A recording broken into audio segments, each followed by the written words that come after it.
നമസ്കാരം. NCTVയുടെ വാർത്തകൾ ഇതുവരെ എന്ന ന്യൂസ് ബുള്ളറ്റിലേക്ക് സ്വാഗതം. ഇന്നത്തെ പ്രധാന വാർത്താ സംഭവങ്ങൾ നോക്കാം.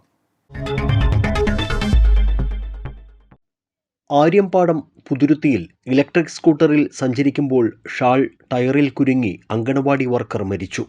പുതുരുത്തി സ്വദേശി ആലപ്പാടൻ വീട്ടിൽ മിനി വർഗീസാണ് മരിച്ചത്. 58 വയസ്സായിരുന്നു. ചൊവ്വാഴ്ച രാവിലെ 9:45 അങ്കണവാടിയിലേക്ക് പോകുന്നതിനിടയിലാണ് അപകടമുണ്ടായത്. പുതുരുത്തി സ്കൂളിന് സമീപം വെച്ച് ഷോൾ സ്കൂട്ടറിന്റെ പിൻചക്രത്തിൽ കുരുങ്ങുകയായിരുന്നു. റോഡിലേക്ക് തെറിച്ചു വീണ മിനി വർഗീസിന്റെ തല റോഡിലിടിച്ചു. ഉടനെ മിനിയെ മെഡിക്കൽ കോളേജ് ആശുപത്രിയിൽ എത്തിച്ചെങ്കിലും മരണം സംഭവിക്കുകയായിരുന്നു.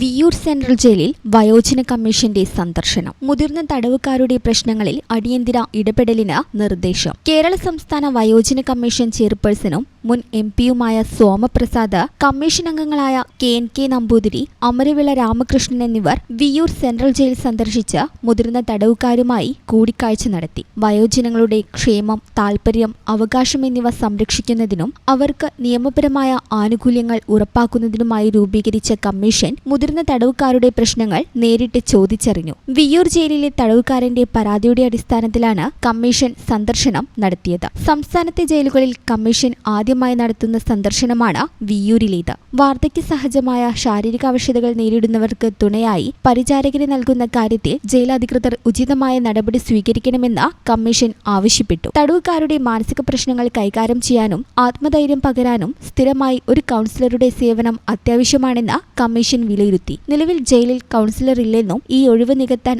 അടിയന്തര നടപടി സ്വീകരിക്കുമെന്നും ജയിൽ DIG S. സജീവ് കമ്മീഷനെ അറിയിച്ചു. പ്രായമായ രോഗികൾക്ക് ഡോക്ടറെ കാണുവാനും മരുന്ന് വാങ്ങുവാനുമായി കൂടുതൽ സൗകര്യപ്രദമായ ക്രമീകരണങ്ങൾ ഒരുക്കണമെന്ന് തടവുകാർ ആവശ്യപ്പെട്ടു. ആയുർവേദ ഡോക്ടറുടെ സേവനം കൂടുതൽ വിപുലപ്പെടുത്തുന്ന കാര്യവും കമ്മീഷന്റെ മുന്നിൽ ഉയർന്നുവന്നു. ജില്ലാ ആശുപത്രിയിൽ ലഭ്യമാകുന്ന മരുന്നുകൾ നിലവിൽ കൃത്യമായി തടവുകാർക്ക് എത്തിച്ചു നൽകുന്നുണ്ടെന്ന് ജയിൽ അധികൃതർ വ്യക്തമാക്കി. പുറത്തുനിന്ന് വാങ്ങേണ്ട മരുന്നുകൾ യാതൊരുവിധ കാലതാമസവുമില്ലാതെ ജയിലിൽ ലഭ്യമാക്കുന്നതിന് ആവശ്യമായ തുടർ നടപടികൾ അടിയന്തരമായി സ്വീകരിക്കുമെന്നും അധികൃതർ അറിയിച്ചു. കൂടാതെ 60 വയസ്സ് കഴിഞ്ഞ് 15ഉം 20ഉം വർഷമായി ജയിലിൽ കഴിയുന്ന തടവുകാരുടെ വിടുതലിനും സംയോജിതമായ പരോളിനും ആവശ്യമായ ഉചിത നടപടികൾ സ്വീകരിക്കുവാൻ സർക്കാരിന് റിപ്പോർട്ട് നൽകുമെന്നും കമ്മീഷൻ വ്യക്തമാക്കി. സന്ദർശനത്തിൽ jail DIG S. Sajeev, joint superintendent Anjun Aravinda, deputy superintendent MS. Vishnu, welfare ഓഫീസർമാരായ സിജി സൈമൺ, ബേസിൽ ഏലിയാസ്, ജില്ലാ പ്രൊബേഷൻ ഓഫീസർ R. റോഷ്നി, ജില്ലാ ഇൻഫർമേഷൻ ഓഫീസർ പ്രിയ K. Unnikrishnan, assistant information officer C. Karthika തുടങ്ങിയവർ പങ്കെടുത്തു.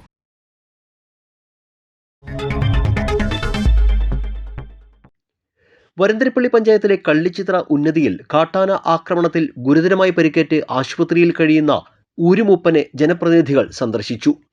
വരന്തരപ്പള്ളി ഗ്രാമപഞ്ചായത്ത് പ്രസിഡന്റ് മീന മദനൻ, പഞ്ചായത്ത് സ്ഥിരസമിതി അധ്യക്ഷന്മാരായ KS. ജിഷാദ്, സുഹ്റ മജീദ്, പഞ്ചായത്ത് അംഗം സതി രവി എന്നിവരടങ്ങുന്ന സംഘമാണ് ആശുപത്രിയിലെത്തി മൂപ്പന്റെ ആരോഗ്യ വിവരങ്ങൾ അന്വേഷിച്ചറിഞ്ഞത്. തിങ്കളാഴ്ച ഉച്ചതിരിഞ്ഞാണ് ഊരുമൂപ്പൻ ഗോപാലന് കാട്ടാനയുടെ ആക്രമണത്തിൽ പരിക്കേറ്റത്. ഊരുമൂപ്പന് വേണ്ട അടിയന്തര ചികിത്സാ സഹായങ്ങൾ ഉറപ്പാക്കുമെന്നും വന്യജീവി ആക്രമണങ്ങൾക്ക് ശാശ്വത പരിഹാരം കാണുന്നതിനായി വനംവകുപ്പുമായി ബന്ധപ്പെട്ട് ആവശ്യമായ നടപടികൾ സ്വീകരിക്കുമെന്നും ജനപ്രതിനിധികൾ അറിയിച്ചു. BKMU തൃക്കൂർ പഞ്ചായത്ത് കമ്മിറ്റിയുടെ നേതൃത്വത്തിൽ മല്ലിപ്പൂ കൃഷിക്ക് തുടക്കമായി. CPI പുതുക്കാട് മണ്ഡലം സെക്രട്ടറി CU പ്രിയൻ ഉദ്ഘാടനം ചെയ്തു. ജില്ലാ joint secretary PM Nixon, local secretary Dennis Pulikkan, BKMU മണ്ഡലം president PC Saju, KL George, ഗ്രാമപഞ്ചായത്ത് അംഗം രമണി ചന്ദ്രൻ, സൗധ സലീം, ജോഷി കല്ലൂക്കാരൻ എന്നിവർ സന്നിഹിതരായിരുന്നു.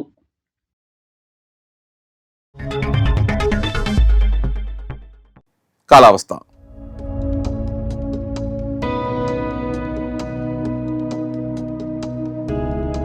കൂടിയ താപനില 30 ഡിഗ്രി സെൽഷ്യസ്, കുറഞ്ഞ താപനില 25 ഡിഗ്രി സെൽഷ്യസ്. ചാലക്കുടി കൃഷ്ണ ജ്വല്ലറിയിൽ ഇന്നത്തെ സ്വർണ്ണവില നിങ്ങൾക്കായി സമർപ്പിക്കുന്നത് അപ്പസ്വർണം ആഡംബരവുമാണ്, സമ്പാദ്യവുമാണ്. സ്വർണം കയ്യിലുണ്ടേ അതൊരു ധൈര്യവുമാണ്. Krishna jewellery gold and diamonds, Chalakudy. ഹൃദയങ്ങൾ കീഴടക്കിയ വിശ്വാസം. സ്വർണം ഗ്രാമിന് 13,375 രൂപ.